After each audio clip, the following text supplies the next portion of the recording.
السلام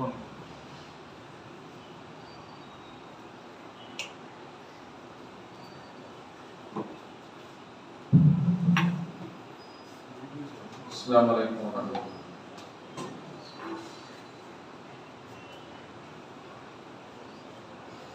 الحمد لله رب العالمين والصلاة والسلام على نبينا محمد وعلى آله وصحبه ومن تبعهم بإحسان إلى يوم الدين. أعوذ بالله من الشيطان الرجيم. بسم الله الرحمن الرحيم.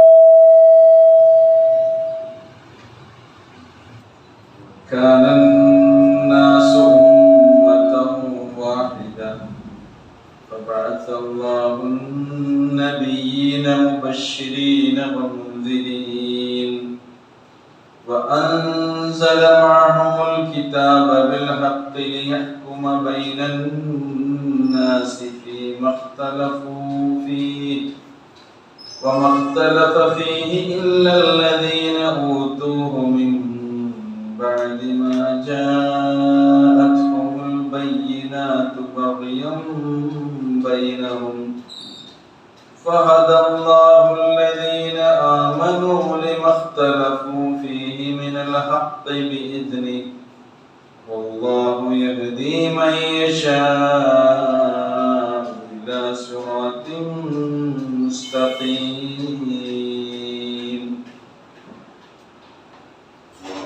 സഹോദരന്മാരെ സഹോദരി, സൂറ ബഖറയിലെ 213 ആയത്തിന്റെ അർത്ഥവും ആശയവുമാണ് നമ്മൾ ഇൻഷാ അല്ലാഹ് വിശദീകരിക്കാൻ ഉദ്ദേശിക്കുന്നത്. കാന നാസു ഉമ്മത്തൻ വാഹിദ,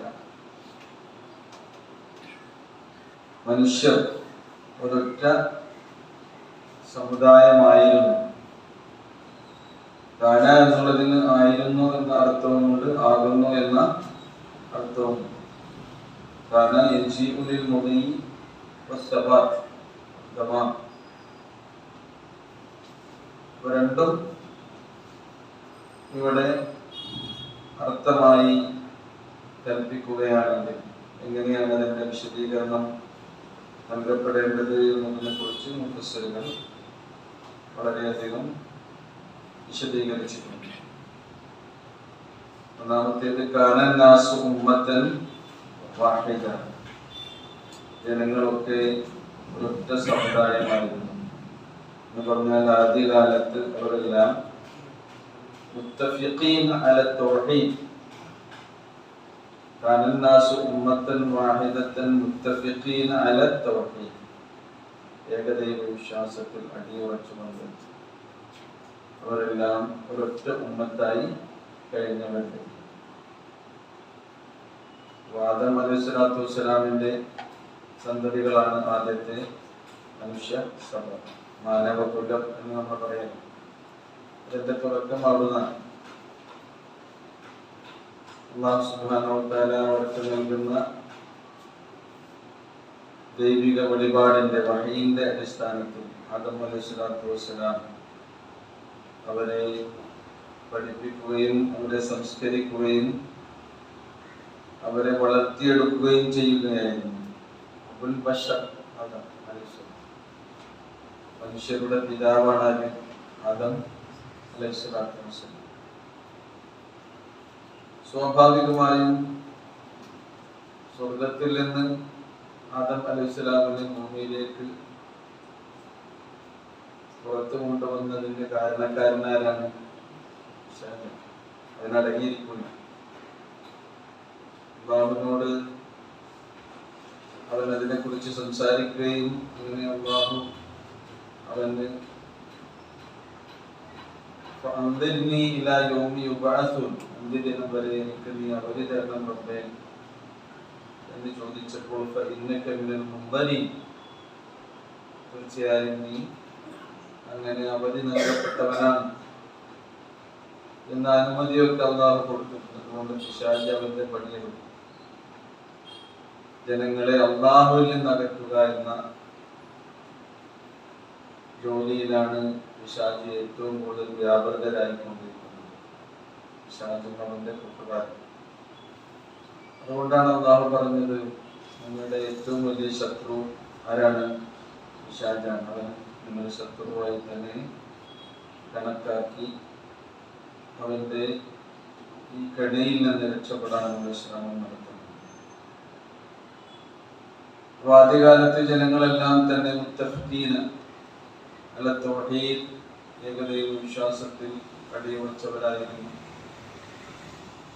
പിന്നെ ഏകദൈവ വിശ്വാസത്തിൽ നിന്ന് അവർ അകന്നകന്ന് പോവുകയാണ് ഉണ്ടായത്.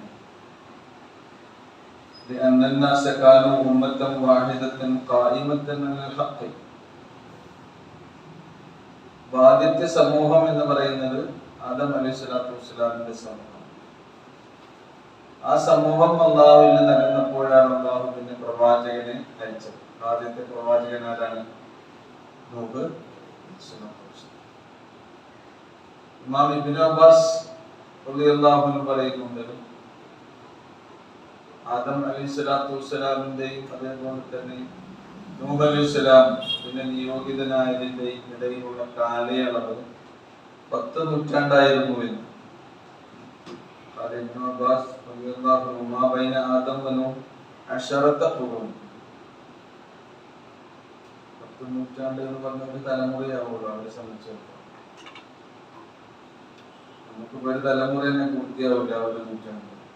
കാരണം അവസാനത്തെ ഉമ്മത്തിനെ സംബന്ധിച്ചിടത്തോളം അവരുടെ ആയുർദൈർഘ്യം പ്രവാചകൻ പറഞ്ഞത് അഅ്മാറു ഉമ്മത്തി മാ ബൈന 60 വ 70, 60ന്റെയും 70ന്റെയും ഇടയിൽ ഒരു നൂറ്റാണ്ട്. 100 വയസ്സൊക്കെ പൂർത്തിയായി ഇതിലപ്പുറമൊക്കെ കടന്ന് ജീവിക്കുന്നത് വളരെ അപൂർവമാണ്, അല്ലേ? 60-70 ശരാശരി നമ്മുടെ ആയുർദൈർഘ്യം, ആവറേജ് ആയുസ്. അവരുടെ അങ്ങനെയാണ്. നൂഹ് അലൈഹി സ്വലാത്തു വസ്സലാമിന്റെ വയസ്സിനെ കുറിച്ച് ഖുർആൻ പ്രതിപാദിക്കുന്നു. അൽഫസന ഇല്ലാ 50 അമാണ് ഖുർആനിന്റെ പേര്. അൽഫസന എന്ന് പറഞ്ഞാൽ 1000 വർഷം, മൈനസ് ഇല്ലാ 50 ആണ്. 5 കുറയ്ക്കുക, 50 കുറച്ചാൽ എത്രയായി? 950 വർഷം. ഒരു നൂറ്റാണ്ടൊക്കെയാണ് അവിടെ സാധാരണ കാലത്തൊക്കെ ഉള്ളവര് ഏകദേശം 980 എന്ന് പറഞ്ഞാൽ ഒരു നൂറ്റാണ്ടല്ല. എത്ര നൂറ്റാണ്ട്? 10 നൂറ്റാണ്ടായി, അല്ലേ? 980 1000 വരുമ്പോൾ തന്നെ ഒരു 10 നൂറ്റാണ്ട് പോയി. ഇബ്നു അബ്ബാസ് തമ്മിൽ അഭിപ്രായപ്പെട്ടത് എത്രയാണ്? അവർ തമ്മിലുള്ള ആ കാലയളവ് 10 ഖുറൂൻ എന്നാണ്. അപ്പൊ ആ തലമുറ തന്നെ അപ്പൊ തന്നെ അവര് ജീവിച്ചിരിക്കുമ്പോൾ തന്നെ എന്ത് ചെയ്യുന്നുണ്ട്? പിശാച് പ്രവാചകന്മാരുടെ സാന്നിധ്യത്തിൽ തന്നെ ഏകദൈവ വിശ്വാസത്തിൽ ഉമ്മത്തുൻ വാഹിദത്ത് മുത്തഫീന അല തൗഹീദ് ആയ ആ സമൂഹത്തെ വഴിതെറ്റിക്കാനുള്ള എല്ലാ ശ്രമങ്ങളും നടത്തുന്നത് പിശാച് നടത്തുന്നു. പ്രവാചകന്മാരുടെ സാന്നിധ്യത്തിൽ തന്നെ ആളുകൾ വഴിവെച്ചു പോയില്ല. മൂസ അലൈഹി സ്വലാത്തു വസ്സലാം 40 ദിവസം ഒന്ന് വിട്ടുനിൽക്കുന്നു അവരുടെ അരികിൽ നിന്ന്. മാത്രമല്ല അവരുടെ കാര്യങ്ങൾ നോക്കാനൊക്കെ ആരെയാക്കുകയും ചെയ്തു? ഹാറൂൻ അലൈഹി സ്വലാമിനെ. അപ്പോഴേക്ക് മടങ്ങി വന്നപ്പോഴേക്ക് അള്ളാഹുവിൽ നിന്ന് പിടുത്തം വിട്ട് ആരെ പിടിച്ചു? പശുക്കുട്ടിനെ. ഇതൊക്കെ കഴിഞ്ഞ് അവരെ വീണ്ടും സംസ്കരിച്ച് അള്ളാഹുവിലേക്ക് അവരെ ക്ഷണിച്ച് വിശ്വാസത്തെ കൂടുതൽ ദൃഢീകരിച്ച് ശുദ്ധീകരിച്ച് അവരെ ഫിർഔനിന്റെ ആ പട്ടാളക്കാരിൽ നിന്നും ഫിർഔനിൽ നിന്നും അവന്റെ അക്രമങ്ങളിൽ നിന്നൊക്കെ രക്ഷപ്പെടുത്താൻ വേണ്ടി ഈജിപ്തിൽ നിന്നും പോവുകയാണ്. മുന്നിൽ സൈന്യം വരുന്നുണ്ട് അവരെ കഥ കഴിക്കാൻ. മുന്നിൽ ചെങ്കടലുമുണ്ട്.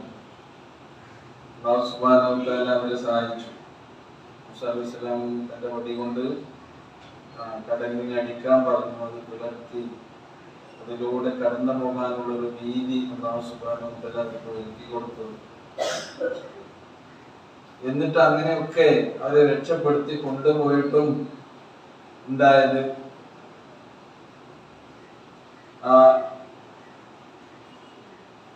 ഈ മരുഭൂമിയിൽ അവരിങ്ങനെ അധിവസിക്കുന്ന സന്ദർഭത്തിൽ അവർക്ക് എല്ലാ സൗകര്യങ്ങളും ചെയ്തു കൊടുക്കും. അപ്പൊ അവിടെ കുറച്ച് ആൾക്കാരിങ്ങനെ മറ്റു ആരാധ്യന്മാരെ ആരാധിക്കുന്നത് കണ്ടപ്പോൾ ആവശ്യപ്പെട്ട എന്താണ്, കമാലക്കും ഞങ്ങൾക്ക് വേറെ ദൈവം ഇല്ലാത്തതാണ്. അവർക്ക് വേണ്ടില്ല വേറെ ദൈവം.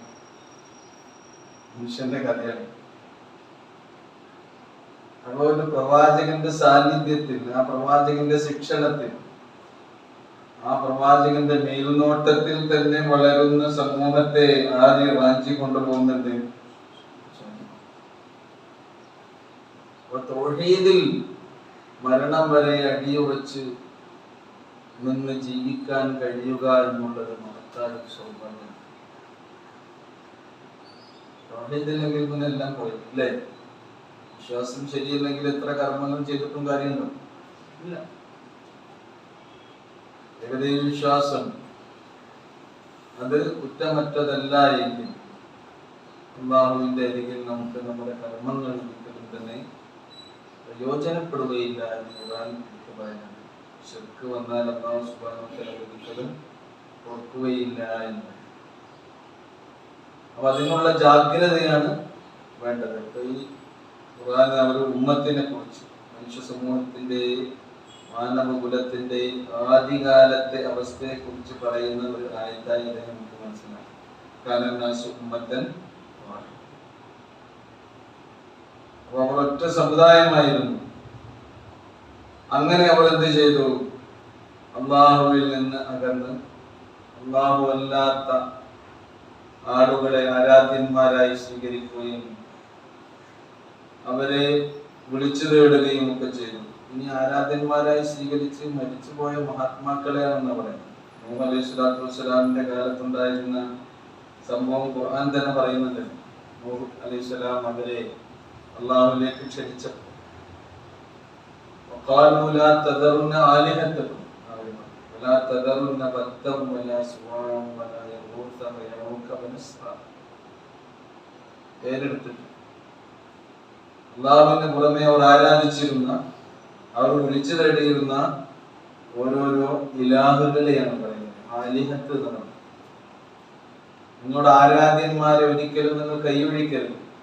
അതിൽ പ്രത്യേകം ആരെയൊക്കെ പറയുന്നുണ്ട്? വത്ത്, സുവാഅ്, യഗൂസ്, യഊഖ്, നസ്ർ. സൂറ നൂഹിൽ അല്ലാഹു ഈ പറഞ്ഞ പേരെടുത്ത് ഈ പറഞ്ഞ ആൾക്കാർ ആരാണ്? ഇമാം ബുഖാരി റഹിമഹുല്ലാഹ് വിശദീകരിക്കുന്നുണ്ട്. ആദി അസ്മാഉ റിജാലിൻ സ്വാലിഹീന മിൻ ഖൗമി നൂഹ്. നൂഹ് അലൈഹി സ്വലാത്തു വസ്സലാമിന്റെ ജനതയിലെ സച്ചരിതരും സദ്വൃത്തരുമായ സ്വാലിഹീങ്ങളായ ആളുകൾപ്പെട്ട ആൾക്കാരാണ് ആര്? എണ്ണി പറഞ്ഞത് അള്ളാന്റെ ഔലിയാക്കളായി ജീവിച്ച ആളുകളാണ്. അങ്ങനെ അവരെയാണ് ഇവർ ആരാധിച്ചത്. ഫലമ്മാ ഹലകു ഔഹ ശൈത്വാനു ഇലാ ഖൗമിഹി അൻ യുസിബു ഇലാ മജാലിസിഹി. അവരൊക്കെ ഇങ്ങനെ മരിച്ചു പോയപ്പോ ഈ നല്ല മഹത്തുക്കളായ, നാട്ടുകാർക്ക് ഒരുപാട് ഉപകാരങ്ങൾ ചെയ്ത, സദ്വൃത്തരായി ജീവിച്ച ആളുകളെ ഓർക്കാൻ വേണ്ടി പിശാച് അവരുടെ മനസ്സിലിങ്ങനെ തോന്നിപ്പിച്ചു കൊടുത്തു. നല്ല നല്ല മനുഷ്യന്മാരെ മറന്നു പോകാൻ ഓർക്കണ്ടേ? അപ്പൊ നിങ്ങളിരിക്കുന്ന ഇരിപ്പിടങ്ങളിലേക്ക് അവരുടെ ഓരോ പ്രതിഷ്ഠകളൊക്കെ ഉണ്ടാക്കി വെച്ചോളൂ എന്ന് പറഞ്ഞുകൊണ്ട് പിശാച് അവരുടെ മനസ്സിൽ തോന്നിപ്പിച്ചു കൊടുത്തു.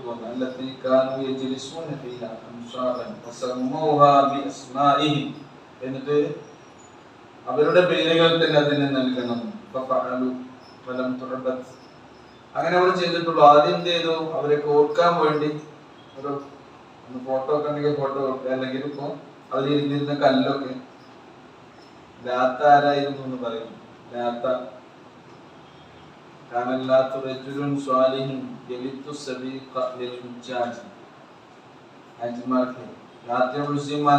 റസൂലിന്റെ കാലത്ത്, ജാഹിലിയ്യ കാലത്ത് അവരാരാധിച്ചിരുന്ന വിഗ്രഹങ്ങളിൽ പേരെടുത്ത് പറഞ്ഞിട്ടുള്ള പ്രധാനപ്പെട്ട ലാത്ത റജുലുൻ സ്വാലിഹ്, സ്വാലിഹായ ഒരു മനുഷ്യനായിരുന്നു. യലിത്തു സബീഖൽ ഹജ്ജാജ്, ഹജ്ജിന് വരുന്ന ആളുകൾക്ക് അവർക്ക് പായസം ശുർബയൊക്കെ ഉണ്ടാക്കി കൊടുത്തിരുന്ന നല്ല സ്വാലിഹായ മനുഷ്യൻ. മൂപ്പര് കല്ലുമ്മ ഇരുന്നിട്ടാണ് ഇതൊക്കെ കൊണ്ടുവന്നിട്ട് മറ്റുള്ള ഹാജിമാർക്കൊക്കെ അത് വളർത്തി കൊടുക്കും. അദ്ദേഹം ഇങ്ങനെ മരിച്ചു പോയപ്പോ നല്ലൊരു മനുഷ്യൻ, അയാളിരുന്ന കല്ല് അയാളെ ഓർക്കുന്നുണ്ടെങ്കിലും ആ കല്ല് അടുത്ത് വെച്ചോളിരുന്ന ചിലപ്പോൾ എന്ത് ചെയ്യും, അയാളെ കുറിച്ചുള്ള ഓർമ്മ ഉണ്ടാവുമല്ലോ.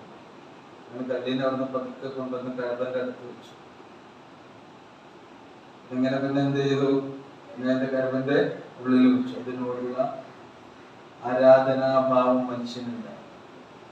എന്താണ് കേരളത്തിൽ തന്നെ നിങ്ങൾ എടുത്തു, അങ്ങോട്ടൊന്നും കേരളത്തിൽ ശ്രീനാരായണ ഗുരു ആരായിരുന്നു? ഒരു പരിഷ്കർത്താവായി, ജനങ്ങൾക്കിടയിൽ ജീവിച്ച ഒരു പച്ച മനുഷ്യനുണ്ട് അല്ലേ? കേരളത്തിൽ എത്ര അതുപോലുള്ള പരിഷ്കർത്താക്കളെ ചരിത്രങ്ങൾ നമുക്കറിയാം. ശ്രീനാരായണ ഗുരു എന്താ പറഞ്ഞത്? ഒരു ജാതി, ഒരു മതം, ഒരു ദൈവം, മനുഷ്യൻ.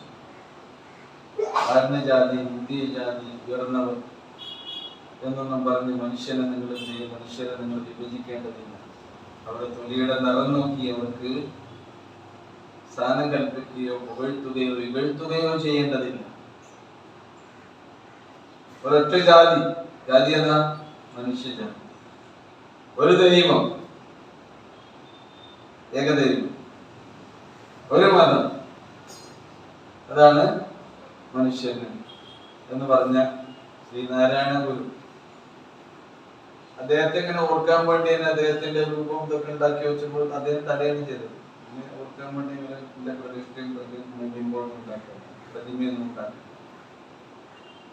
ഇപ്പൊ നോക്കുമെങ്കിൽ കേരളത്തിലുടനീളം ആരുടെ പ്രതിഷ്ഠകളുണ്ട്?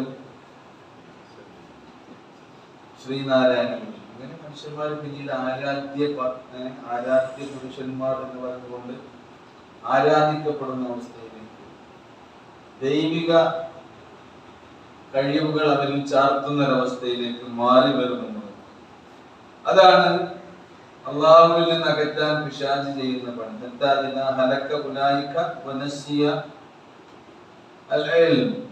അങ്ങനെ അവരെ കുറിച്ചുള്ള അറിവ്, അങ്ങനെ നല്ല മനുഷ്യന്മാരാണെന്നുള്ളത് പോയി പിന്നെ ദൈവികതയിലേക്ക് അവരെ ഉയർത്തിക്കൊണ്ടുവന്നു അവരെ ആരാധിക്കുന്ന ഒരവസ്ഥ പിൽക്കാലത്ത് ഉണ്ടായി.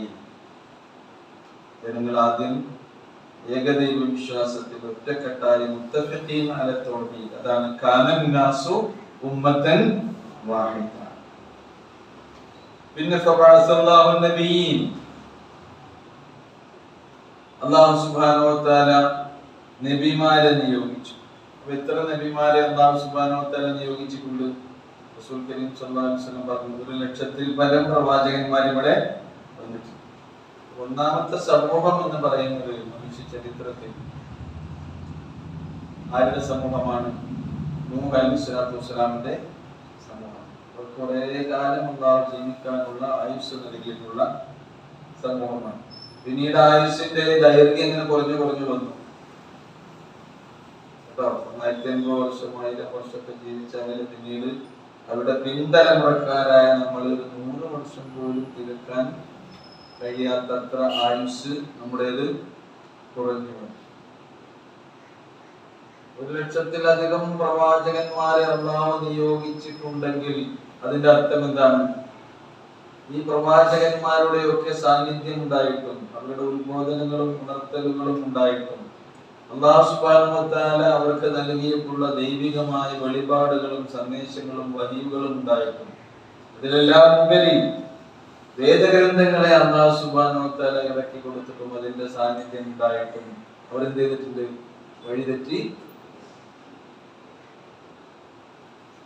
അപ്പൊ ആദം അലൈഹിസ്സലാത്തു വസ്സലാം അവരെ പഠിപ്പിച്ചിട്ടുള്ള മതത്തിന്റെ, ഏകദൈവ വിശ്വാസത്തിന്റെ, ഇസ്ലാമിന്റെ അടിത്തറകളിൽ നിന്ന് വ്യതിചലിച്ചു പോകുമ്പോഴാണ് പിന്നൊരു പ്രവാചകന് ആരെ നിയോഗിക്കുക? അല്ലാഹു സുബ്ഹാനഹു വ തആല.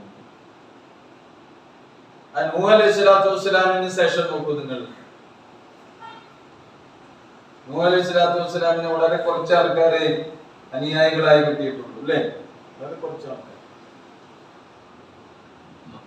എല്ലാ മനുഷ്യന്മാരും അതേപോലെ തന്നെ മൃഗങ്ങളും ജീവികളും എല്ലാവരും ഒരു കപ്പലിൽ കൊള്ളാൻ മാത്രമേ ഉള്ളൂ. ربي لا تذر على الأرض من الكافرين ديارا إنك إن تذرهم يضلوا عبادك ولا يلدوا إلا فاجرا كفارا. രാവും പകലും നൂഹ് നബി അലൈഹിസ്സലാം അവരെ ക്ഷണിച്ചു. രാവിലെ 8 മണിക്കൂർ പണിയെടുത്തിട്ട് ഓഫീസിൽ കൂട്ടി പോയി സുഖമായിട്ട് കഴിയുകയും ചെയ്തു. റഹ്മാന്റെ മരണത്തിന്റെ രാവും പകലും അഹോരാത്രം അക്ഷീണം എന്റെ റബ്ബേ എന്റെ ജനങ്ങളെ ഞാൻ നിന്നിലേക്ക് ക്ഷണിച്ചു. പക്ഷെ അവർ വിളി കേട്ടോ? എന്റെ വർത്താനം ഞങ്ങൾക്ക് കേൾക്കേണ്ടെന്ന് പറഞ്ഞ് അവർ എന്ത് ചെയ്തു? അവരുടെ വിരലുകൾ ചെവിയിൽ തിരിഞ്ഞു, പിന്തിരിഞ്ഞു, പരിഹസിച്ചു. അവസാനം നൂഹ് അലൈഹിസ്സലാം പ്രാർത്ഥിച്ചു, റബ്ബി ലാ തദർ അലൽ അർളി മിനൽ കാഫിരീന. ഈ സത്യനിഷേധികളെ ഇനി ഇവിടെ വെച്ചിട്ടില്ല. ഇവർക്കൊണ്ടൊരു ഉപകാരം ഉണ്ടാവില്ല എന്ന് മാത്രമല്ല, നന്നായ ആൾക്കാരെ കൂടി എന്ത് ചെയ്യും? അവര് കേടുവരും. മാത്രവുമല്ല, അവരിൽ നിന്ന് ഇനി നല്ല സ്വാലിഹീങ്ങളായ ആളുകൾ ജനിച്ചുണ്ടാകുമെന്ന പ്രതീക്ഷ പോലും എനിക്കില്ലാതെ പോയിരിക്കുന്നു. വലാ യലിദു ഇല്ലാ ഫാജിറൻ കഫാറ.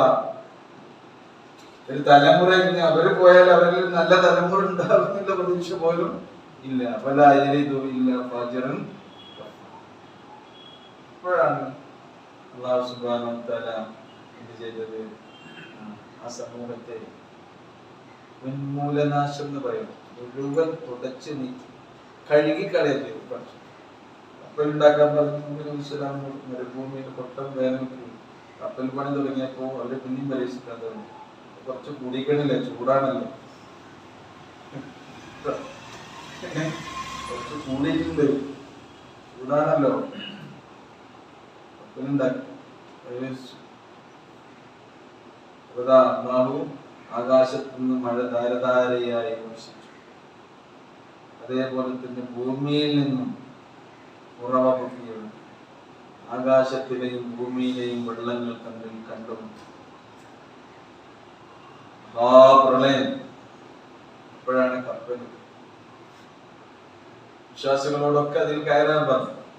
എല്ലാ ജീവികളെയും അതിൽ കയറ്റി. നൂഹ് അലൈഹിസ്സലാത്തു വസ്സലാം തന്റെ മകൻ എങ്ങനെയെങ്കിലും ഇതിൽ കയറി കിട്ടിയെങ്കിൽ എന്ന് ആഗ്രഹിച്ചു. യാ ബുനയ്യ ഇർകബ് മഅനാ, എന്റെ മോനെ ഇതിൽ കയറിക്കോ, അല്ലാഹുവിന്റെ ശിക്ഷയിൽ നിന്ന് രക്ഷപ്പെടണമെങ്കിൽ.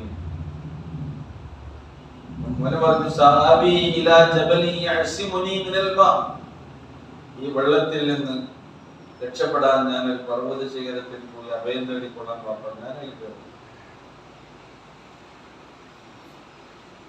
ആര് രക്ഷപ്പെടണം? വിശ്വാസികൾ രക്ഷപ്പെടണമെന്ന് അല്ലാഹു സുബ്ഹാനഹു വ തആല തീരുമാനിച്ചു. അല്ലാത്തതെല്ലാം നശിച്ചു. അങ്ങനെ ജൂദി പർവ്വതത്തിൽ നൂഹ് നബി അലൈഹിസ്സലാത്തു വസ്സലാമിന്റെ കപ്പൽ നങ്കൂരം. വിശ്വാസികൾ അവിടെ എല്ലാം മുവഹ്ഹിദീൻ ഒക്കെ നേരിൽ കണ്ടവർ, അല്ലാഹുവിന്റെ ശിക്ഷയും അതിൽ നിന്ന് അവരെ രക്ഷപ്പെടുത്തിയതുമൊക്കെ നേരിട്ട് അനുഭവിച്ച ഒരു സമൂഹം. ശരിക്ക് ക്ലീൻ ചെയ്യാന്ന് പറഞ്ഞു. അതേപോലെ പിന്നെ ആരുമില്ല, ഭൂമിയിലെ മുവഹ്ഹിദീങ്ങൾ മാത്രമേ. അവരിൽ നിന്നും ഉണ്ടായ തലങ്ങൾ. അതുകൊണ്ടാണ് നൂഹ് അലൈഹിസ്സലാത്തു വസ്സലാമിനെ അബുൽ ബശർ അസ്സാനി എന്ന് പറയുന്നത്. രണ്ടാമത്തെ മനുഷ്യ. അബുൽ ബശർ അൽ അവ്വൽ ആണ് ആര്? ആദം അലൈഹിസ്സലാം.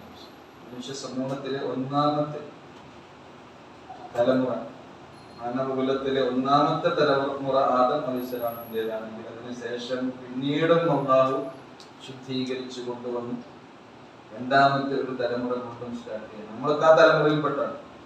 ഏത് തലമുറയില്? നൂഹ് നബി അലൈഹിസ്സലാമിന്റെ കൂടെ കപ്പൽ കയറിയ തലമുറ. നമ്മളെ കപ്പൽ കയറിയിട്ടില്ല. നമ്മളെ കപ്പൽ കയറിയിട്ടില്ല. സമാധാനത്തിൽ സൂറ ഇസ്രായേൽ പറയുന്നു, നൂഹിന്റെ കൂടെ കപ്പലിൽ സഞ്ചരിച്ച ആ സമൂഹത്തിന്റെ പിന്തലമുറക്കാരിൽ പിന്നെ തൗഹീദ് നിലനിന്നു.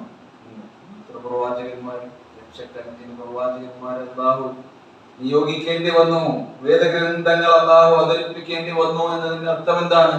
വീണ്ടും അവർ തൗഹീദിൽ നിന്ന് വ്യതിചലിച്ചു. അല്ലാഹു അല്ലാത്ത മരിച്ചുപോയ മഹാത്മാക്കളെയും ഔലിയാക്കളെയും വ്യക്തികളെയും ശക്തികളെയും ദിവ്യന്മാരെയും ഒക്കെ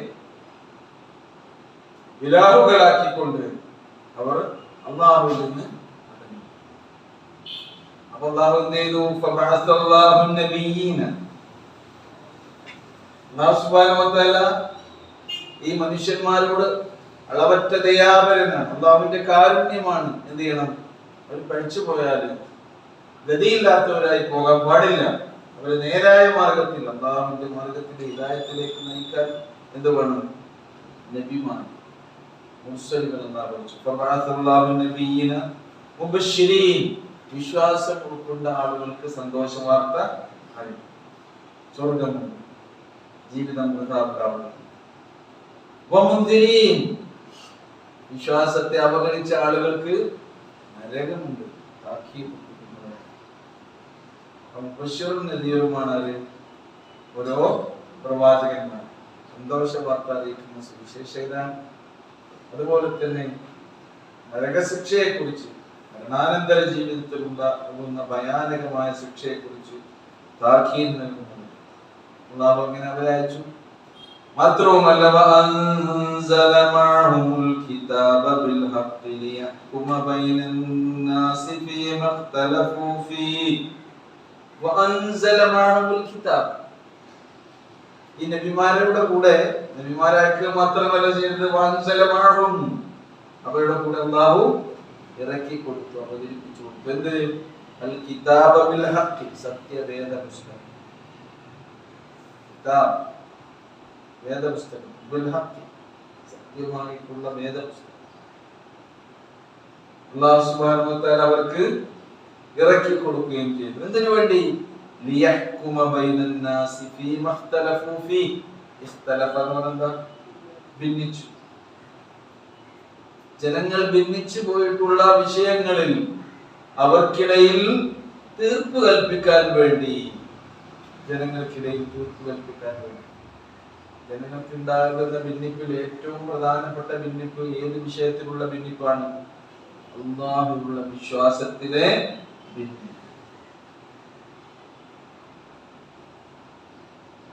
അതാണ് ഏറ്റവും വലിയ ഏറ്റവും വലിയ അക്രമം. ഏകനായ ദൈവം, ഏകനായ അല്ലാഹ് റബ്ബാണ്, അവൻ റബ്ബുൽ ആലമീനാണ്. മനുഷ്യരാശിയോട് ഏറ്റവും കൂടുതൽ കാരുണ്യം കാണിക്കുന്നവനാണ് ആര്? അല്ലാഹുവിന്റെ അരികിൽ നിന്ന് പൊരുത്തപ്പെട്ട് ആളുകൾ പല കേന്ദ്രങ്ങളിലും പോകുമ്പോൾ അതാണ് അടിസ്ഥാനപരമായ ഭിന്നിപ്പില്ലേ. അതിലായിരിക്കും ആളുകൾക്ക് കൂടുതൽ എന്തുണ്ടാവില്ല? വൈകാരികത ഉണ്ടാവും അല്ലേ? അങ്ങനെയല്ലേ? അതിനെപ്പറ്റി പറയുമ്പോഴാണ് ഇവിടെ സംസാരിച്ചു. നമ്മൾ തൊട്ടടുത്ത് തന്നെ ഇതേപോലെ പല കേന്ദ്രങ്ങളും ഇല്ലേ? തൊട്ടടുത്തുള്ള മക്കാമിന്റെ പേരെന്താ? ഇവിടെ തൊട്ടടുത്തില്ല, ഇവിടെ ബോർഡുണ്ട് അല്ലേ? അവിടെ ഒരു വലിയുണ്ട്, അവിടെ ആളുകൾ എപ്പോഴും പോകുന്നില്ല. ദിവ്യത്തിൽ കുറഞ്ഞിട്ടുണ്ടല്ലോ. ഉഷാറായി വരികയാണ്. ലേലം വിളിച്ചെടുക്കുന്ന സംഖ്യക്കനുസരിച്ചാണ് ഇവിടെ ആളുടെ ഏത് ശക്തി ചിലപ്പോൾ കൂടും കുറയൊക്കെ ചെയ്യുന്നു. ചിലയിടത്ത് അങ്ങനെയാണ്. എന്റെ നാടിന്റെ അടുത്ത് തൊട്ടടുത്ത് മമ്പാട് എന്ന സ്ഥലത്ത് എന്റെ ഒക്കെ ചെറുപ്പത്തിൽ ഗംഭീര ആണ്ട് നേർച്ചയുണ്ടായി. ഈ നേർച്ച ഇതുപോലുള്ള ഉത്സവങ്ങളും ആഘോഷങ്ങളും ഒക്കെ അതിനെ വിപുലപ്പെടുത്തുന്നതും അതിനെ ജോറാക്കുന്നതും അതിനെ ഗംഭീരമാക്കുന്നത് ആരാണ്? നിങ്ങൾ പറയും, ആരാണ്? കച്ചവടക്കാരൻ. കച്ചവടക്കാരൻ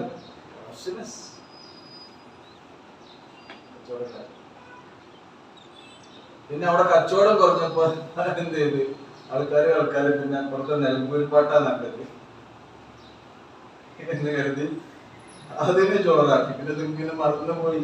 സാധുക്കളും കേട്ടോ. ജനങ്ങളുടെ ഭിന്നിപ്പ് ഇതിലാണ് അടിസ്ഥാനപരമായി ഉണ്ടാകുന്നത്. അപ്പൊ അതിൽ അള്ളാഹു തീർപ്പ് കൽപ്പിച്ചു. പരമപ്രധാനമായി മനുഷ്യന്മാർ ഭിന്നിച്ചു പോകുന്നത് ഈ വിഷയത്തിലാകുന്നു, ആദർശത്തിന്റെ വിഷയത്തിലാകുന്നു, വിശ്വാസത്തിന്റെ കാര്യത്തിലാകുന്നു. എന്നാൽ നമ്മൾ മടങ്ങിയെത്തേണ്ടത് എങ്ങോട്ടാണ്? അള്ളാഹുവിൽ നിന്ന് പിടുത്തം വിട്ട മനുഷ്യനെ ഖുർആൻ ഉപമിച്ചത് എന്താ? ഇങ്ങനെയാണ്. അള്ളാഹുവിനെ പിടുത്തം വിട്ട ഒരാളെ ഖുർആൻ ഉപമിച്ചത് ആകാശത്തിൽ നിന്ന് വീണു പോകുന്ന ഒരാളുടെ അവസ്ഥ സങ്കല്പിച്ചു. ഒരു വിമാനം ഇങ്ങനെ പോകാം, വിമാനത്തിൽ നിന്ന് ഒരാൾ ചാടി എന്തായിരിക്കും? കടലിലാണെങ്കിൽ ചിലപ്പോ ഉണ്ടാവില്ല. ഒരു കരയിൽ ഒരു പാറക്കയിലാണ് വീഴുന്നത് എങ്കിൽ എന്തായിരിക്കും അവസ്ഥ?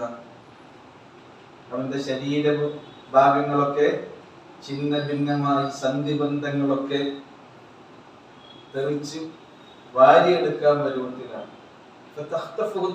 പക്ഷികൾക്ക് റാഞ്ചി കൊണ്ടുപോകാൻ പറ്റുന്ന പരുവം. കാറ്റടിച്ചാൽ കാറ്റിൽ പറന്നു പോകുന്ന അവസ്ഥയിലാകും ഒരു മനുഷ്യന്റെ ശരീരം. അതേപോലെയാണ് ഒരു മനുഷ്യൻ അള്ളാഹുവിൽ നിന്ന് പിടുത്തം വിട്ട് അള്ളാഹു അല്ലാത്ത ആളുകളിലേക്ക് അവൻ അഭയം തേടുകയാണെങ്കിൽ അവന്റെ അവസ്ഥ അല്ലാഹു സുബ്ഹാനഹു വ തആല ആ പ്രവാചകന്മാരുടെ കൂടെ സത്യവേദ പുസ്തകങ്ങളെ ഇറക്കി കൊടുത്തത് പ്രമാണങ്ങൾ വേണം. അതാണ് പറയുന്നത്. പ്രമാണങ്ങളെ അള്ളാഹു ഇറക്കി കൊടുത്തു. നിങ്ങളത് നോക്കിയാൽ മതി. ലിയഹ്കുമ ബൈനന്നാസി ഫീമാ ഇഖ്തലഫൂ ഫീഹി. അല്ലാഹു പറയുന്നു വമഖ്തലഫ ഫീഹി ഇല്ലല്ലദീന ഊതൂഹു മിൻ ബഅദി മാ ജാഅത്ഹുമുൽ ബയ്യിനാതു ബഗ്യൻ ബൈനഹും. ഇനി നോക്കൂ, അവർക്കിടയിൽ പിന്നീട് ഭിന്നിപ്പുണ്ടായത് വമഖ്തലഫ ഫീഹി, ആ സമൂഹത്തിൽ ഭിന്നിപ്പുണ്ടായിട്ടില്ല എന്തിനു ശേഷമല്ലാതെ അല്ലാഹു സുബ്ഹാനഹു വ തആല അവർക്ക് ഈ വേദങ്ങളൊക്കെ ഇറക്കി കൊടുക്കുകയും അതേപോലെ തന്നെ മിൻ ബഅദി മാ ജാഅതുഹുൽ ബയ്യിനാത്ത്, വ്യക്തമായ ദൃഷ്ടാന്തങ്ങൾ അവർക്ക് വന്നെത്തുകയും ചെയ്തതിന് ശേഷമല്ല അവർ ഈ കാര്യത്തിലൊന്നും എന്ത് ചെയ്തിട്ടില്ല, ഭിന്നിച്ചിട്ടില്ല. അതും ആ ഭിന്നിപ്പുണ്ടാകാൻ കാരണം എന്താണെന്ന് ഖുർആൻ പറയുന്നത് ബഗ്യം ബൈനഹും. ബഗ്യം ബൈനഹും, ആ മനുഷ്യർ തമ്മിലുള്ള ബഗി എന്ന് പറഞ്ഞാൽ മത്സര്യം കേട്ടോ. എന്റെ വാദമാണ് ജയിക്കേണ്ടത്, ഞാൻ പറഞ്ഞതാണ് ശരി എന്ന ഈ കിടമത്സരമാകുന്നു അവർക്കിടയിൽ ഭിന്നിപ്പ് വളർത്തിയത് എന്ന് അല്ലാഹു സുബ്ഹാനഹു വ തആല പറയുന്നു. ഇന്നും അങ്ങനെ തന്നെയുണ്ട്. അല്ലാഹു അല്ലാതെ ആരാധിക്കപ്പെടുന്ന, വിളിച്ചു തേടപ്പെടുന്ന ഈ ദൈവങ്ങൾ തന്നെ കഴിവിന്റെ കാര്യത്തിൽ വ്യത്യാസങ്ങൾ പുലർത്തുന്നുണ്ട് അല്ലേ? വിശ്വാസികൾ ചില പ്രത്യേക ആവശ്യങ്ങൾക്ക് ചില പ്രത്യേക കേന്ദ്രങ്ങളെ സന്ദർശിക്കുന്നില്ല ഉണ്ട്. എല്ലാറ്റിനും കഴിവുള്ളവരല്ല അവര്. അപ്പൊ അവർക്കിടയിൽ തന്നെ എന്തുണ്ട്? ഈ വിഷയത്തിൽ ബഗിയുണ്ട്. പരസ്പരമുള്ള മാത്സര്യം കാരണമല്ലാതെ ഒരിക്കലും അവിടെ എന്ത് ചെയ്തിട്ടില്ല, വഴി പിഴച്ചു പോയിട്ടില്ല, ഭിന്നിച്ചു പോയിട്ടില്ല. എന്നാലോ ഫഹദല്ലാഹുല്ലദീന ആമനു ലിമഖ്തലഫൂ ഫീഹി മിനൽ ഹഖ്ഖി ബിഇദ്നിഹി. അല്ലാഹു സുബ്ഹാനഹു വ തആല വഴി കാണിച്ചു കൊടുത്തു. ഇതിനിടയിൽ ഹദ എന്ന് പറഞ്ഞാൽ ഹദായഹദി, വഴി കാണിച്ചു, നേരായ മാർഗം കാണിച്ചു കൊടുക്കും അല്ലാഹു. ആർക്ക്? അല്ലദീന ആമനു, സത്യവിശ്വാസി. എന്തിന്റെ കാര്യത്തിൽ? ലിമഖ്തലഫൂ ഫീഹി, ഏതൊരു സത്യത്തിൽ നിന്നവർ ഭിന്നിച്ച് അകന്നു പോയോ ആ കാര്യത്തിൽ വിശ്വാസികൾക്ക് അല്ലാഹു ഹിദായത്ത് നൽകും, വഴി കാണിച്ചു കൊടുക്കും. ബിഇദ്നിഹി, അവന്റെ ഇതിന് പ്രകാരം, അല്ലാഹുവിന്റെ താല്പര്യ പ്രകാരം. അല്ലാഹുവിന്റെ സമ്മതം എന്ന് പറഞ്ഞാൽ അല്ലാഹുവിന്റെ താല്പര്യം. അല്ലാഹുവിന്റെ താല്പര്യ പ്രകാരം ആ സത്യത്തിലേക്ക് അല്ലാഹു സുബ്ഹാനഹു വ തആല വിശ്വാസികൾക്ക് ഫഹദല്ലാഹുല്ലദീന ആമനു, വിശ്വാസികൾക്ക് അല്ലാഹു സുബ്ഹാനഹു വ തആല വഴി കാണിച്ചു കൊടുക്കും. വല്ലാഹു യഹ്ദീ മൻ യശാ, അല്ലാഹു സുബ്ഹാനഹു വ തആല അവൻ ഉദ്ദേശിക്കുന്ന ആളുകൾക്ക് നേർവഴി കാണിച്ചു കൊടുക്കുന്നു. ഇലാ സിറാത്തിൻ മുസ്തഖീം, ശരിയായ പാതയിലേക്ക് നേരായ വഴി അല്ലാഹു കാണിച്ചു കൊടുക്കും. ആർക്ക്? വിശ്വാസികൾ. അപ്പൊ ഈമാനിനെ എന്ത് ചെയ്യണം? നമ്മൾ നല്ലവണ്ണം ഊതിക്കാച്ചി അതിനെ ശുദ്ധീകരിച്ച് എപ്പോഴും അതിലെന്തെങ്കിലുമൊക്കെ അഴുക്കുകൾ വന്നാൽ അതിനെ കഴുകിക്കളഞ്ഞ് വല്ല പൊടിയും പുരണ്ടാൽ അതിനെയൊക്കെ തട്ടിമാറ്റി. ഈമാനിൽ വരുന്നത് ഇത് നമ്മുടെ മനസ്സിനെ ശുദ്ധീകരിക്കാനുള്ള പണി എന്താണ്? നല്ല കർമ്മങ്ങൾ നമ്മൾ ചെയ്യുക, സുഹൃതങ്ങളാൽ നമ്മുടെ മനസ്സിനെ അലങ്കരിക്കുക. അതാണ് പറയുന്നത്. ഈമാൻ കൂടുക എന്നൊരവസ്ഥ ഉണ്ടാകണമെങ്കിൽ എന്തുണ്ടാകണം? കർമ്മങ്ങൾ. ഒരാൾ ഫർദ് നിസ്കരിച്ചു, അതിനുശേഷം 2 റക്അത്ത് സുന്നത്ത് ഉണ്ടെന്ന് വിചാരിക്കും, റവാത്തിബ് സുന്നത്ത്. അതിങ്ങനെ നിസ്കരിക്കാതെ അയാൾ ഇങ്ങനെ എഴുന്നേറ്റ് പോകുന്നത് ആൾക്ക് ഈമാൻ കൂടിയുണ്ടോ കുറഞ്ഞുണ്ടോ? ഇതിനെ ഈ എടുത്ത ഒതുവില് ഏതായാലും 4 റക്അത്ത് ദുഹർ നിസ്കരിച്ചിട്ടുണ്ട്. നിസ്കരിച്ചിട്ട് സലാം വീട്ടിട്ട് മുമ്പ് തോന്നാം ഇതൊന്നുമില്ലേ ഓടും.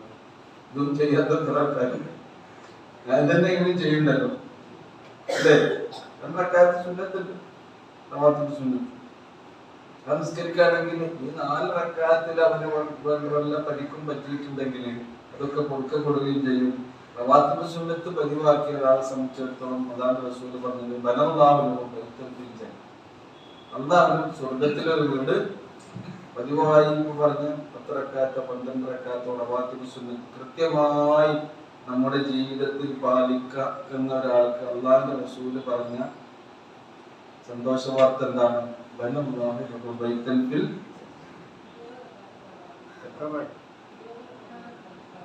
റവാത്തിബ് സുന്നത്ത് 10 റക്അത്ത്, ദുഹറിന്റെ ശേഷം 4 ആണെങ്കിൽ 12 റക്അത്ത്. റവാത്തിബ് സുന്നത്ത് അതിൽ പിന്നെ വേറെ സംശയമൊന്നും സഹിഹായ റവാത്തിബ് സുന്നത്തല്ല, പ്രബലമായ സുന്നത്ത്. ഇത് പറയട്ടെ, ഈ വിഷയം പറയട്ടെ, കഴിഞ്ഞ സെഷനിൽ പോലെ സംശയം. ഓക്കെ, അപ്പൊ നോക്കൂ, ഈമാന് വർദ്ധിക്കാണ്. ഈമാൻ ഉണ്ടെങ്കിൽ എന്ത് ചെയ്യും? അതും കൂടി നിസ്കരിച്ചിട്ട് പോകും. മാത്രമല്ല സമയം ഉണ്ടെങ്കിൽ പിന്നെയും അല്ലാഹുവിന്റെ റസൂൽ പഠിപ്പിച്ചിട്ടുള്ള ഒരുപാട് ദിക്റുകൾ, നിസ്കാരത്തിന് ശേഷം ദിക്ർ. മറ്റേ ആളെങ്ങനെ തോന്നിപ്പിച്ചു എന്ത്? ഇതാ ഖുറൈത്ത് സ്വലാത്ത് വന്തശിറു ഫിൽ അർളി വബ്തഗൂ മിൻ ഫളലില്ലാഹ്. കേട്ടോ, നിസ്കാരം കഴിഞ്ഞാൽ പിന്നെ വേറെ വേഗം അല്ലാഹുവിന്റെ ഫളലും തേടി പോകാനല്ലേ ഖുർആൻ തന്നെ പറഞ്ഞത്. അപ്പോൾ പറയില്ലേ വഖുറുല്ലാഹ. നിസ്കാരം കഴിഞ്ഞാൽ തന്നെ നിങ്ങൾ ദിക്ർ ചൊല്ലണമെന്ന് ഖുർആൻ പറയുന്നു, സൂറത്തുൽ നിസായിൽ പറയുന്നു.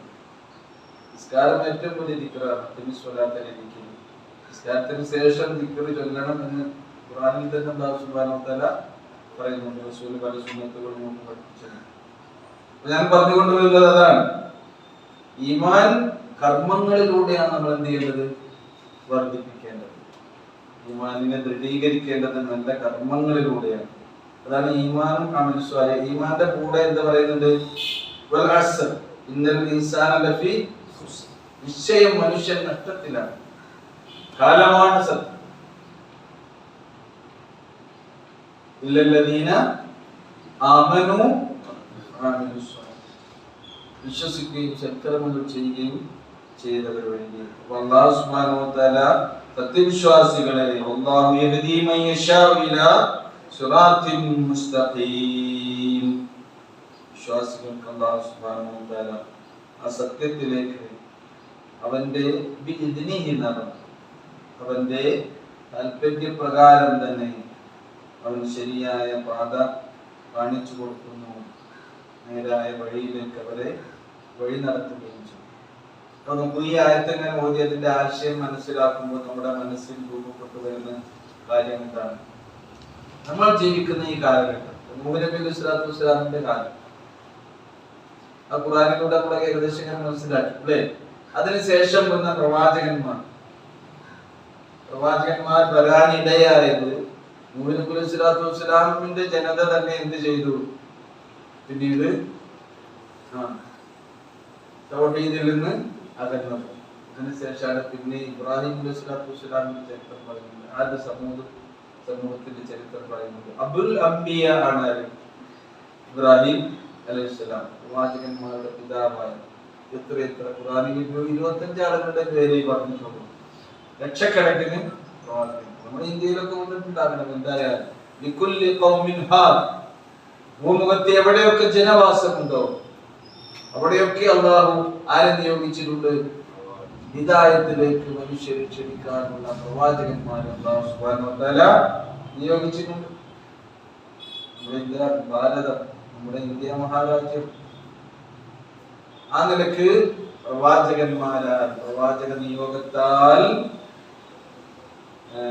അനുഗ്രഹീതമായ ഒരു പ്രദേശം തന്നെയായിരിക്കണം എന്നാണ് ഖുർആന്റെ ആയത്തിന്റെ അടിസ്ഥാനത്തിൽ നമുക്ക് മനസ്സിലാക്കാൻ നമ്മൾ ശ്രദ്ധിക്കേണ്ട ഒരു കാര്യം. ഈ കാലഘട്ടം എന്ന് പറയുന്ന റസൂല് പറയുന്നത് സയ്യത്തി അല ഉമ്മത്തി സമാൻ, നമ്മുടെ സമൂഹത്തിൽ ഒരു കാലം വരും, അവസാനത്തെ ഉമ്മത്താണല്ലോ. അന്ന് ഒരു വ്യക്തി അവന്റെ ദീനിനെ, അവന്റെ മതബോധത്തെ, അവന്റെ സംസ്കാരത്തെ ജീവിതത്തിൽ മുറുകെ പിടിക്കുന്നത് എത്രമേൽ പ്രയാസകരമായിരിക്കുമെന്നോ നമ്മുടെ കയ്യിന്റെ ഉള്ളനടിയിൽ ഒരു തീക്കനൽ വെക്കുന്ന പോലെ പ്രയാസം ആയിരുന്നു. ഈ കാലത്ത് അങ്ങനെ തോന്നുന്നത് പോലെ ഇസ്ലാമിയത്തിൽ നിന്ന്, തൗഹീദിൽ നിന്ന്, യഥാർത്ഥ മത സംസ്കാരത്തിൽ നിന്ന് നമ്മളെ അകറ്റുന്ന പ്രേരകങ്ങളാണ് നമുക്ക് ചുറ്റും. ആരെങ്കിലും ഇങ്ങനെ വല്ലാതെ അടുപ്പിക്കുന്നുണ്ടോ? വീട്ടിന്റെ പുറത്ത് കണ്ടിറങ്ങിയാൽ പിന്നെ നമ്മളെ വൃത്തി വലിക്കുകയാണ് ചെയ്യുന്നത്. ലിബറലിസം, ഓരോ സംഗതികളും ഇതൊക്കെ അത്രയൊക്കെ മതിയെന്ന് തോന്നുകയാണ്. വീട്ടിന്റെ ഉള്ളിൽ ചിലപ്പോൾ നല്ല നിലക്ക് വസ്ത്രം ധരിക്കുന്ന നമ്മുടെ സഹോദരികളും ഉമ്മമാരും നമ്മുടെ പെൺമക്കളും ഒക്കെ പുറത്തിറങ്ങിയാൽ അവരിതൊക്കെ കാണുമ്പോൾ അവർക്കും തോന്നാണ് അവർ ശരിക്ക് മാറിടത്തിലേക്ക് താഴ്ത്തിയിട്ട് ചുറ്റിയിട്ട് അവരുടെ ശിരോവസ്ത്രം എന്ത് ചെയ്യുന്നു? ബീച്ചിൽ പോകുമ്പോൾ ഒരു കാറ്റ് കൊള്ളാൻ വേണ്ടി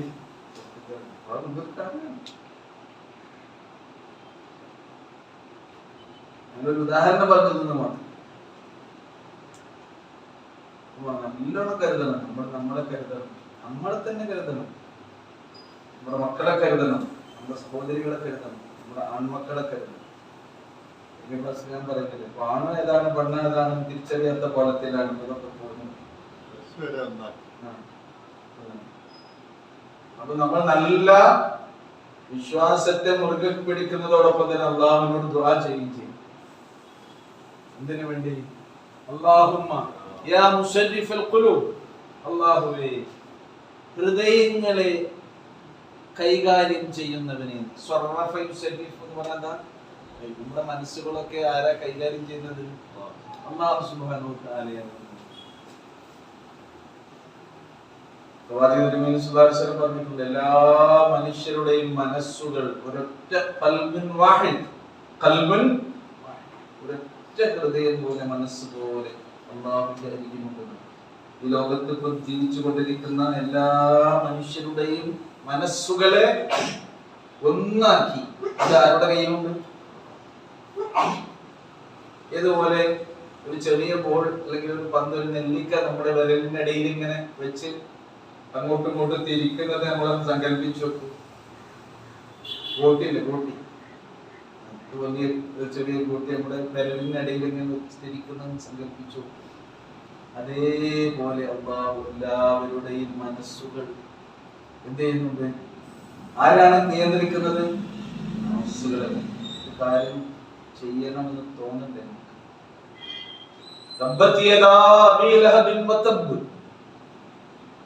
നല്ല സൂക്തം ഇറങ്ങിയില്ലേ? അബൂലഹബ് മരിച്ചിട്ടുണ്ടോ? ശ്രവണ കുടങ്ങളിൽ വന്ന് അലയടിക്കുകയാണ്. വിശുദ്ധ ഖുർആനിന്റെ ഈ സൂക്തങ്ങൾ നശിച്ചു. അബൂലഹബിന്റെ ഇരു കരങ്ങളും നശിക്കട്ടെ. അതൊരു പ്രാർത്ഥനയാണെങ്കിൽ അതിന്റെ ജവാബാണ് അടുത്ത വാക്ക് വതബ്ബ, അത് നശിച്ചിരിക്കുന്നു. പറയാ അവൻ അത്തിജ്വലിക്കുന്നു, നരകത്തിൽ കിടന്നരിയും. അവൻ മാത്രമല്ല കുടുംബസമേതമാണ്.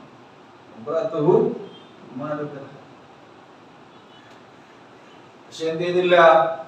നമുക്ക് മനസ്സിലൊരു തോന്നലുണ്ടായോ? ഇസ്ലാം പൊളിഞ്ഞു പോകാൻ, ഖുർആൻ ആകെ പൊളിഞ്ഞു പോകാൻ എന്ത് ചെയ്താൽ മതി? അബൂലഹബ് വന്നിട്ട് റസൂലിന്റെ മുമ്പിൽ, എടാ ചെയ്തതൊക്കെ ചെയ്ത് പറ്റിപ്പോയി, ഞാൻ വല്ലാതെ തന്നെ കഷ്ടപ്പെട്ടി പോയിട്ടുണ്ടോ പതിനാറ് മോനെ, ഞാൻ എന്റെ ബാപ്പാന്റെ സ്ഥാനത്ത് നിൽക്കേണ്ടതാണ്. എനിക്കൊരു ഓർമ്മ മുഹമ്മദ് റസൂലുള്ളാഹ് എന്ന് അബൂലഹബ് എങ്ങാനും ഒന്ന് പ്രഖ്യാപിക്കുകയാണെങ്കിൽ എന്താ പൊളിഞ്ഞത്?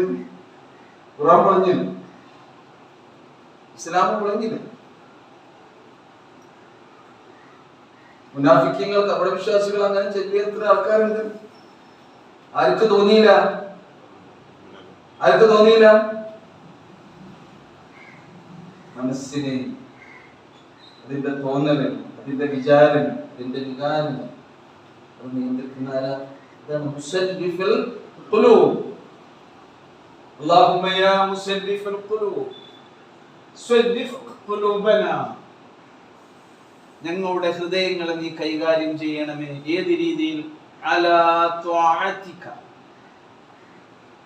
നിന്നെ അനുസരിക്കുന്ന രൂപത്തിൽ ഞങ്ങളുടെ മനസ്സുകളെ നീ കൈകാര്യം ചെയ്യുന്നവർക്ക്, നിന്റെ കൽപ്പനകൾ അനുസരിക്കുന്നവരാണ്. അള്ളാഹുവിനുള്ള ത്വാഅത്തിലായിക്കൊണ്ട് നമ്മുടെ മനസ്സുകൾ ചലിക്കണം. നീങ്ങും. ഇസ്യാൻ ഉണ്ടാകാൻ പാടില്ല, ദൈവധിക്കാരമാകരുത്. അള്ളാഹുവിനുള്ള വിധേയത്വവും അനുസരണവുമാണ് നമ്മുടെ മനസ്സുകൾക്ക് ഉണ്ടാകുന്നത്. അല്ലാഹുമ്മ യാ മുസല്ലിഫൽ ഖുലൂബ് സ്വല്ലിഫ് ഖുലൂബനാ അലാ ത്വാഅത്. ഖുലൂബനാ ഞങ്ങളുടെ ഹൃദയങ്ങൾ, ഖൽബി എന്നാണെങ്കിലോ എന്റെ ഹൃദയം.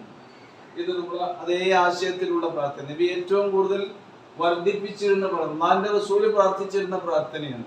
മനസ്സ് തെറ്റരുതേ, മനസ്സ് തെറ്റിയാൽ പോയി കാര്യം. അല്ലാഹുമ്മ യാ മുഖല്ലിബൽ ഖുലൂബ് സബ്ബിത് ഖൽബി അലാ ദീനി. ഒന്നിച്ച് പറയുകയാണെങ്കിലോ സബ്ബിത് ഖുലൂബനാ അലാ ദീനി, നിന്റെ ദീനിൽ, ദീനാണ് നമ്മുടെ സുരക്ഷിതത്വം, അതിൽ എന്റെ ഹൃദയത്തെ നീ ഉറപ്പിച്ചു നിർത്തണം. ഇതേ ആശയത്തിൽ ഖുർആനിൽ വന്ന പ്രാർത്ഥനയാണ് നമ്മൾ പഠിച്ചത്. റബ്ബനാ ലാ തുസിഗ് ഖുലൂബനാ ബഅദ ഇദ് ഹദൈതനാ. ഹിദായത്ത് നൽകിയതിന് ശേഷം, ഹിദായത്ത് പഠിച്ചു നൽകിയ അനുഗ്രഹമല്ലേ? ലാ തുസിഗ് ഖുലൂബനാ, ഞങ്ങളുടെ ഹൃദയങ്ങളെ നീ തെറ്റിച്ചു കളയരുത്. അസാബ യുസിഗ് തുസിഗ് ഖുലൂബനാ ബഅദ ഇദ് ഹദൈതനാ. ഹിദായത്ത് നൽകിയതിന് ശേഷം വഹബ് ലനാ മിൻ ലദുൻക, ഹിദായത്ത് നിലനിൽക്കാൻ എന്ത് വേണം?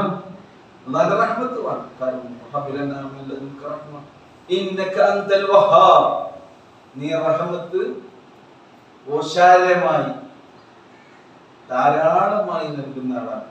ആര്? അല്ലാഹു സുബ്ഹാനഹു. പ്രാർത്ഥനകൾ നമ്മുടെ ജീവിതത്തിൽ മുടങ്ങാതെ നമ്മൾ പ്രാർത്ഥിക്കുക. അല്ലാഹു നമ്മെ അനുഗ്രഹിക്കുമാറാകട്ടെ. അല്ലാഹുവേ, നമ്മുടെ മനസ്സുകളെ നിന്റെ ദീനിൽ നീ എന്നും ഉറപ്പിച്ചു നിർത്തേണ്ടത്. നിങ്ങൾ ഇന്ന് സംഭവിച്ചു പോയിട്ടുള്ള തെറ്റുകൾ നിന്റെ കാരുണ്യം കൊണ്ട് നിങ്ങളോട് നോക്കിയാലും നിങ്ങൾ ഇന്ന് മരണപ്പെട്ടു പോയ എല്ലാവർക്കും പുറത്തും നിങ്ങൾക്കിടയിലെ രോഗികൾക്ക് ഒരുപോലെ വിഷമം നൽകണമേ. നിങ്ങളുടെ ഇണകളിലൂടെ, മക്കളിലൂടെ നിങ്ങളുടെ കണ്ണുകളെ നീ കുറിപ്പിക്കേണ്ടതുണ്ട്. ദുനിയാവിലും ആഖിറത്തിലും ഒരുക്കൊണ്ട് നിങ്ങൾക്ക് നീ നന്മ പ്രദാനം ചെയ്യണം. ربنا تقبل منا انك انت السميع العليم وتب علينا انك انت التواب الرحيم وصلى الله تعالى على خير خلقه محمد وعلى اله وصحبه اجمعين.